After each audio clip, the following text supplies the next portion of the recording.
Celaan yang besar telah dilemparkan ke atas pekerjaan Roh Kudus oleh satu golongan yang salah bahawa dengan mengakui mereka mendapat terang dari Tuhan, menyatakan bahawa bimbingan dari firman Tuhan sudah tidak diperlukan.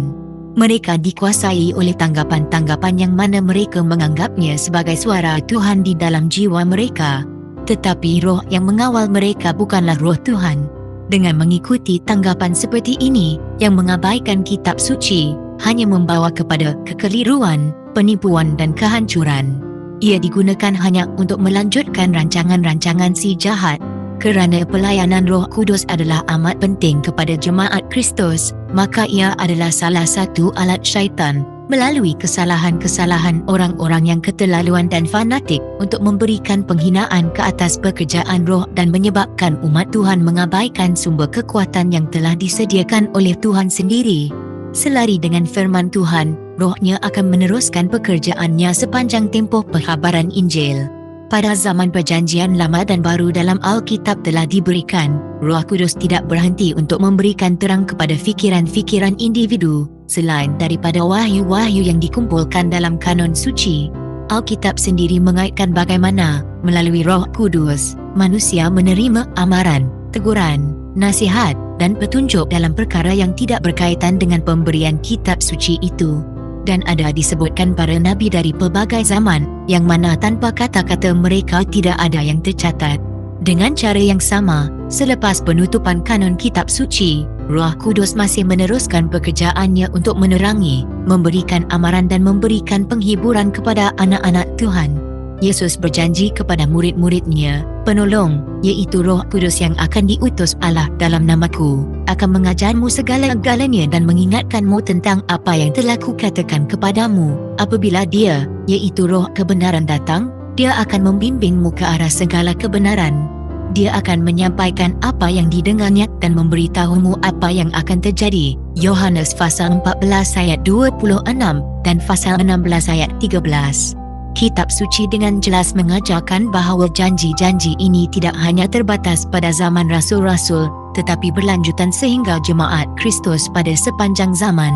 Juru Selamat meyakinkan pengikut-pengikutnya, "Aku akan sentiasa bersamamu hingga ke akhir zaman." Matius 28 ayat 20.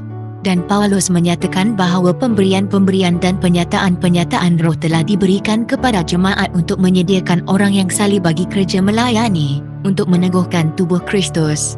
Dengan itu, kita semua mencapai kesatuan dalam iman dan pengetahuan akan anak Allah, agar menjadi dewasa dan memiliki pertumbuhan yang sesuai dengan kadar kesempurnaan Kristus. Efesus pasal 4 ayat 12 dan 13. Kepada orang-orang percaya di Efesus, rasul itu berdoa, semoga Allah Tuhan kita Yesus Kristus, iaitu Bapa kemuliaan, memberimu roh kebijaksanaan dan wahyu untuk mengenalinya. Semoga Allah menerangkan mata hatimu untuk mengetahui harapan daripada panggilannya dan betapa besar kuasanya bagi kita yang beriman. Efesus pasal 1 ayat 17 hingga 19.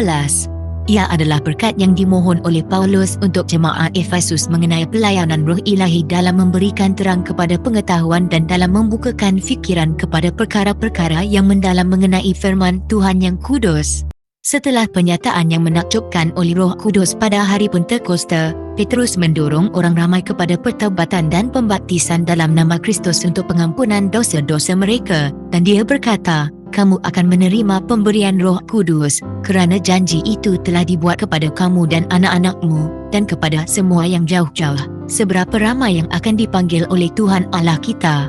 Kisah Para Rasul pasal 2 ayat 38 dan 39. Dalam hubungan segera dengan kejadian-kejadian mengenai hari besar Tuhan, Allah melalui Nabi Yoel telah menjanjikan satu manifestasi khusus mengenai rohnya. Yoel pasal 2 ayat 28.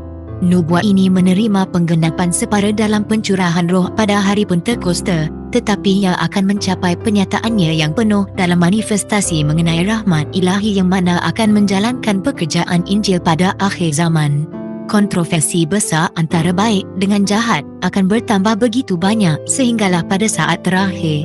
Di seluruh zaman, kemarahan syaitan telah dinyatakan terhadap jemaat Kristus, dan Tuhan telah mengurniakan rahmat dan rohnya kepada umatnya untuk menguatkan mereka agar dapat berdiri melawan kuasa si jahat itu.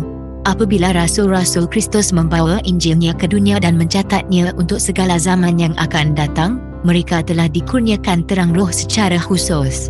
Tetapi apabila jemaat menghampiri penyelamatannya yang terakhir, syaitan akan bekerja dengan kuasa yang lebih besar.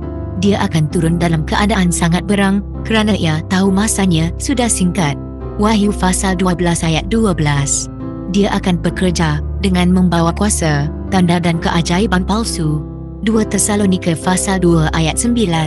Selama 6,000 tahun, dalang ini, yang dahulu pernah menjadi malaikat tertinggi di antara malaikat-malaikat Tuhan, telah sepenuhnya berpaling kepada kerja penipuan dan kehancuran.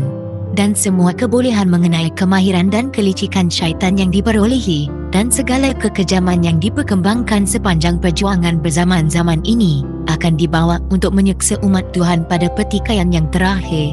Dan dalam masa yang sangat berbahaya ini, pengikut-pengikut Kristus harus membawa amaran mengenai kedatangan Tuhan yang kedua kali kepada dunia, dan satu golongan manusia yang tidak bercela dan berdamai harus bersedia untuk berdiri di hadapannya. 2 Petrus pasal 3 ayat 14. Pada masa ini, penganugerahan khusus mengenai rahmat dan kuasa ilahi adalah sangat diperlukan oleh jemaat berbanding pada zaman Rasul-Rasul. Melalui penerangan Roh Kudus, kejadian mengenai pertikaian yang berterusan dan berpanjangan di antara baik dengan jahat telah dibukakan kepada penulis buku ini.